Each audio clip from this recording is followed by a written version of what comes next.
প্রথমত হচ্ছে আহ, আজকে আমরা একটা যে ট্রেন্ডি একটা বিষয় চলছে সেটা হচ্ছে যে এখন আমাদের দেশে অনেক আহ, যে কোনো স্টোর ওপেনিং এ দেখা যাচ্ছে সেলিব্রিটি এঙ্গেজমেন্ট বা পছন্দের মানুষকে এঙ্গেজ করতে পছন্দ করছে সবাই। এটা একটা ভালো ট্রেন্ড। এবং আমরা দেখলাম যে এর আগে প্রথম মনে আছে যে ফ্যাশন হাউস গুলো যখন একদম ছোটবেলায় যখন মডেলিং করতাম, ফ্যাশন হাউস গুলোর ওপেনিং হতো। সো ফ্যাশন হাউস এখন অনেক শপিং মল অনেক কিছুর এই ওপেনিং এ সেলিব্রিটি এঙ্গেজমেন্টটা বেড়ে গেছে। সো এটা ভেরি গুড একটা মানে অপরচুনিটি মানুষকে কাছে পৌঁছানোর জন্য। সো যে যার জায়গা থেকে যে যার ভালোবাসার মানুষ বা পছন্দের মানুষ কোথায় কি করছে, কোথায় যাচ্ছে, কোন জিনিসটাকে বা কোন পার্লারটাকে বা কোন সেলুনটাকে বা কোন জায়গাটায় তার আহ, চলাফেরাটা বেশি, এগুলো আসলে এঙ্গেজমেন্টটা পাওয়া যায়। সো সেই দিক থেকে আজকে যেটা এসেছি সেটা হচ্ছে Paris premium salon and spa.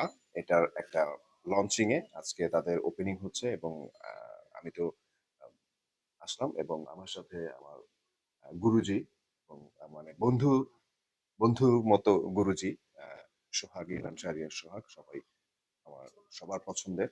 So খুব ভালো লাগছে এবং এই যে পার্লার গুলো এবং আমার মনে হয় যে আগে সেই ছোটবেলার পার্লার গুলো বা ছোটবেলার যে এলাকার যে সেলুন গুলো ছিল ওগুলোর কথা অনেক বেশি মনে পড়ছে যে সেলুনে ঢোকানোর মধ্যে ওই গ্লাসের মধ্যে চারটা বড় বড় ছবি লাগানো থাকতো এবং কোনোটায় আহ, মানে সব মানে বিদেশি কোনো মডেলদের ছবি লাগানো থাকতো।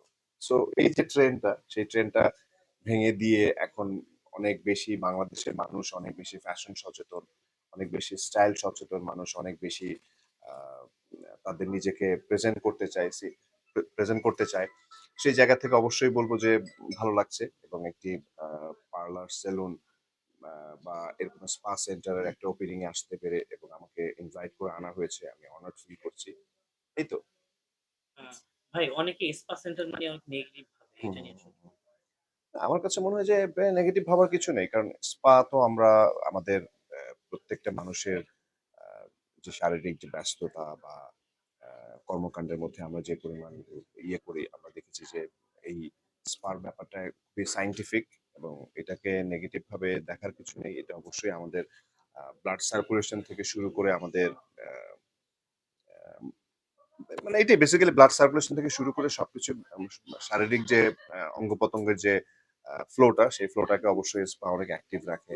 স্পা এবং বডি ম্যাসাজ যেটা আমরা বলবো সেটা হচ্ছে যে আহ, ভালো, মানে এটাতে নেগেটিভ ভাবে দেখার কিছু নেই আসলে।